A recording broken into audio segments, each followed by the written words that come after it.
So you've got these events here and they are clearly marked. Now, you've got final polarity there. Where could your final polarity be here? So what event is this? This is event 4 we're doing. Okay, so let's create event 4 here. Event 4 doesn't exist in the same here. Event 4, where you've got final polarity, actually, it does exist. What we're seeing here is the visual bug because they're on XBT, it's not recorded. So what we're going to go do is BXBT, just for a quick second, just to go to this and you guys can see. And yeah, that's fine. Whatever notification that is. We can see on this exchange, it actually does get hit. 36 BXBT froze as well. XBT USD, I believe, maybe BitMEX.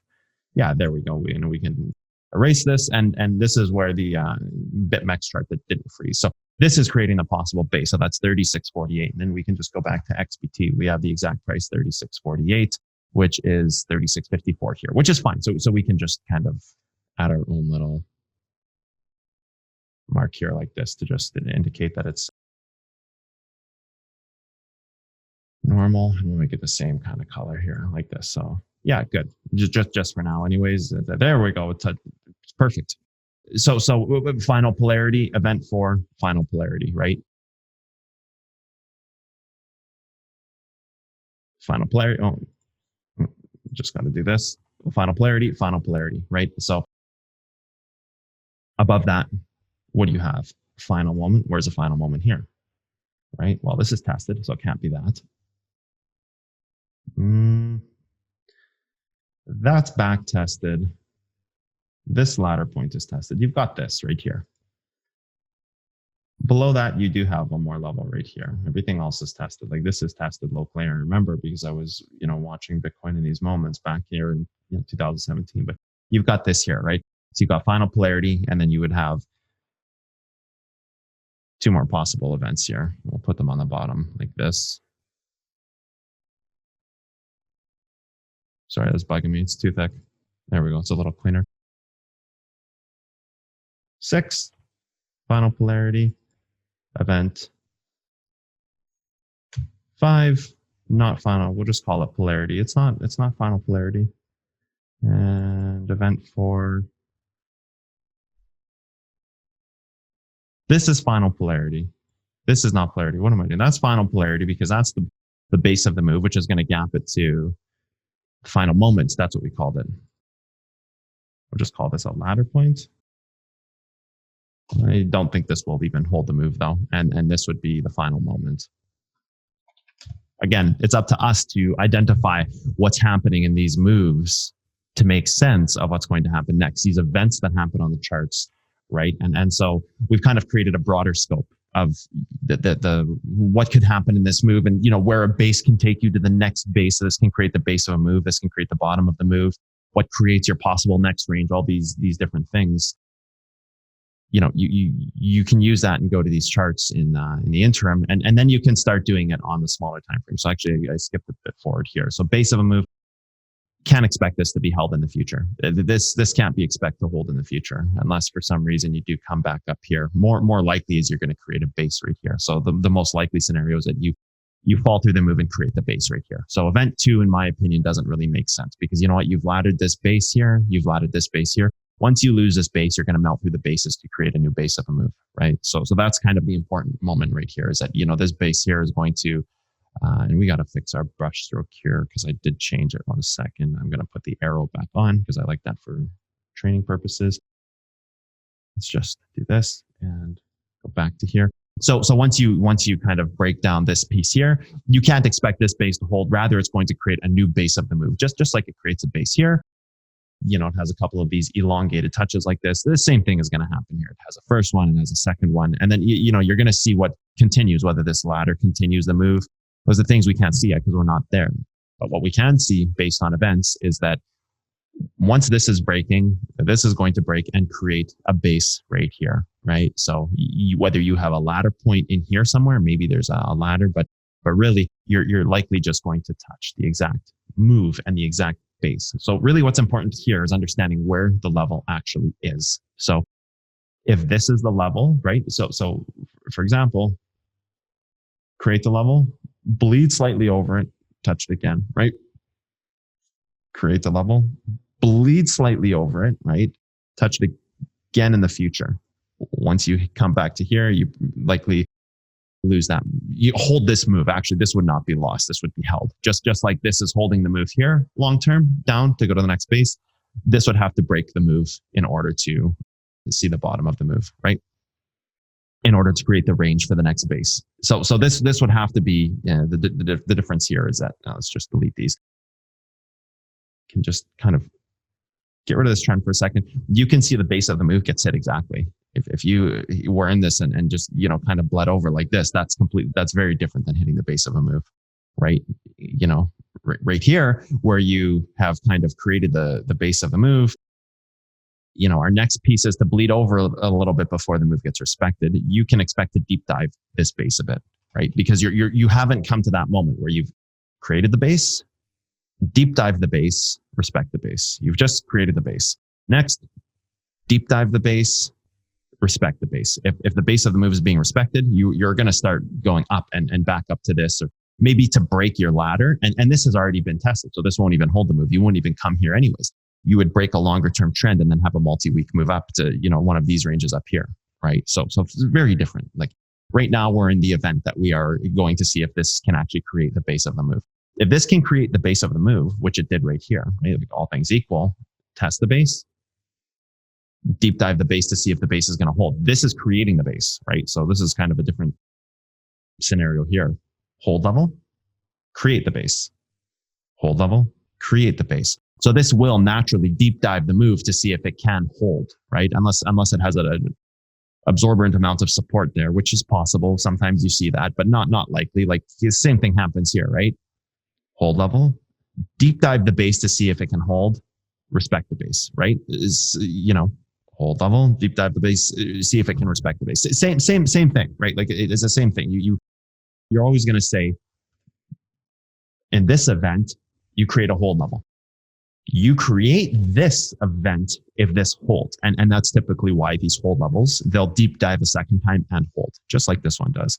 Hit the hold level, deep dive to see if it can hold, hit the base, right? So this is, that same moment that you would have right here. So all things equal, same moment, except this is just a smaller time frame. So you can't expect a daily hold level to continue to hold this. It has to hold this range for a longer period of time, creating the weekly touches and the weekly. So if you're actually to go back to here, and now you can, sorry, I got to delete this. It's going to bother me. Now you can see where you have the weekly touch the base, deep dive the base, see if it can hold. This is going to have to come down and see if this can actually create the base, or if this is going to deep dive it and see what it's doing. It's already starting to break its base right here. You can see it's not like this side of the chart where you have create the level, break over it, completely reject it, come back and touch it. This is just simply the first kind of establishment of that hold level to see if this can be the base. At that point where it's deep diving the base, it might come and deep dive the base like this and then see if it can hold. But you don't have the time to really do that.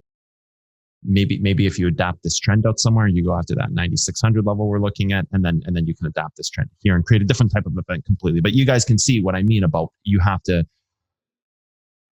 make sense of the event that's happening instead of just trying to force, say, like I've been saying this all lesson, a round or square block into a round hole, or the other way around, right? So these events of these moves, they will show you what's happening, right? Like you can see it here. This is the weekly. Right now we're in the daily. It's one in the same move, whether it's the weekly here, the daily here. It's one in the same move, but you're going to have to give it more time over the course if you're using the weekly level to create a weekly event that will actually make sense. And really the next event on this chart is that we're looking to create the base of this move off of the deep dive. So you can't buy the level, but you sure as all beans can deep dive it down to like 80-50 or something like that.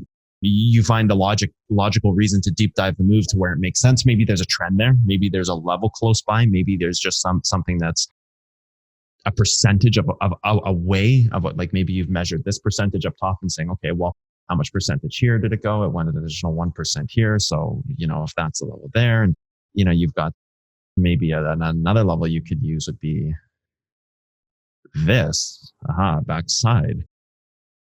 So then, what is this? This might be a little too far away, 2.18. So maybe you'd want to go, 79.78. Maybe you'd want to go like 8,008. So you can capture that level without getting liquidated.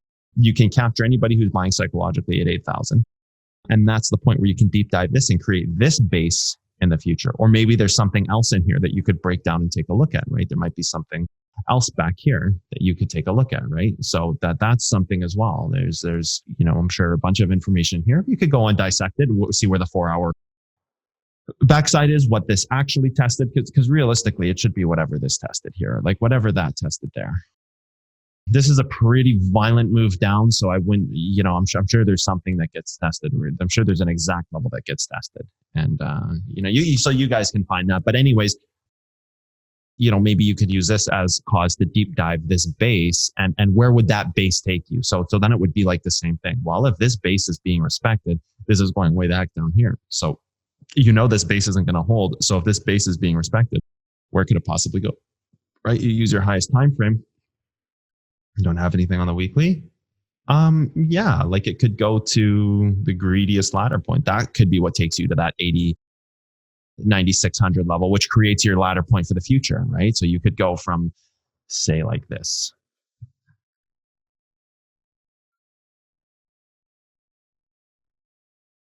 That's not tested, but the range is tested, which I don't like. This is completely untested. I like this one here. So you could go to base of this to here. You've got an 18% move. That's completely realistic and exactly what happens when you slingshot from one side to the other. You go straight down to here, and within a day or two, you'll be back up here, and then you just, somewhere in between floating until you find out where the next piece of the move is, which then just would take your trend and it would just adapt it out to, this point here. If this is where it gets hit or wherever it gets hit, right? Like kind of just to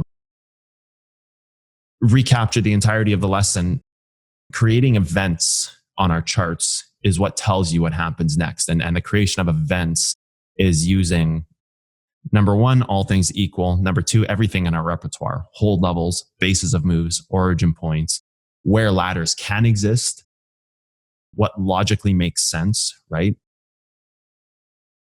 Where bases will be created versus where they are already tested and breaking. And this is a unique scenario here, whereas on one side of the chart, you have a weekly base that's possibly being created, but hasn't been created yet because it simply doesn't have enough time. So likely won't even be a weekly base in the future. Likely will just be a point where it collapses because of the time constraints. Like maybe at a maximum, you could do something like this. And maybe in a week, we can say this is fine. You go back down to here, you come up to here, test this level, and that created this base here. But you really don't have the space to create a base right here of the move. You need a little bit more space. Like this creates a base because it's got space. I don't really see this being able to create a weekly base. More, I see this as a hold level collapsing down to be what would create the bottom of the range or the base of the move. And this would be the bottom of the next range. And then, that collapses and you'd be down in these and so forth and so forth, right? To create events, it's all things that we've learned so far. It's understanding why hold levels hold and where they can hold and where they can't hold, trends and what trends do to the move, and where a move will end up holding through a trend. You use this weekly hold level. Maybe you actually have to come all the way down here and hold this out into October, and then you can come up to here before you fall down to here, right? So we have to use our trends to see that. That's not a scenario I would. Just an example, not something I would, use on the forefront. Where hold levels will hold. What are ladder points versus bases of the move? When a base collapses, if it's going after an untested level below, simply go back to the S&P, and the lesson we learned in the S&P is that this will be a base for the future right here, right? Just like this will be the base for the future here. It'll probably reject, and either it's going to ladder or it's going to create a base. If it creates the base, this will collapse in the future, leaving it somewhere down below, much lower below, but not likely. But anyways, that's what it would do, right? What are tested bases? Like you had this one here. Where was it? It was like right here, and then it ends up being up here. And when this base collapses, it actually just creates a whole new event down here, right? Because it's not going to hold off this base because it was already tested, right? So the same thing, right? Events create the next piece of your chart. Always an event will create the next piece of your chart. So what we're seeing right now is that you don't even use this move, right? Base of the move, this is gone. You don't even use this anymore. So where's your next level? It's up here. So if you break this trend, guess where you're going, right? So then you can just simply go back to here. You can do this. And let's think about this for a second. Monthly time frame, which means we need to hard close this on probably minimum the weekly. So we're multiple weeks out. So we have to hold this price for multiple weeks, or at least start moving up for a few weeks here first to break this to go to the next possible events. This is not possible anymore, right? So you're either going to this base here to create this base, or you're going to the top of its range, most likely to the top of its range, just to create the next ladder point for the future, right? If you do end up holding this price for weeks and weeks and weeks on end, you go here, and then, fine, this adapts out to here. But we're just simply not there, right? We're not there yet. You're still very far away, and this has to hold for weeks on end before that event can happen. Everything we've learned thus far gives us the event. So and then you're asking, okay, well, where does it go next? Well, this is where it goes next, or this is where it goes next, and that's why it's going there and what it's creating. Because the difference between a hold level and the base of a move is a very big difference. Just like here, base of a move breaks, it goes up to its next ladder point, right? Or to create the next base of its move, which would be here. So, another, again, possibility is it comes to here, ladders off this, and just goes and creates a base here for the future. So that this is already preset to break. At this point, it likely deep dives above it, comes back, and then in the future, so it'll deep dive this level, it comes back and see if it can respect it in the future. And if it does, then you know that it's headed in the other direction, as opposed to bleeding over it and not laddering. Because the difference of going here like this is a ladder. If you go like this and then fall down, that's not a ladder. That's a reverse trend, right? So it's something for the future lessons, reverse trends, reverse levels. But events are crucial in our charts because they show you like the larger scale of things, so that when you're not sure what to do in a move, you go and look at your events that are being shown to you, and you can make those long-term predictions and be accurate constantly, right?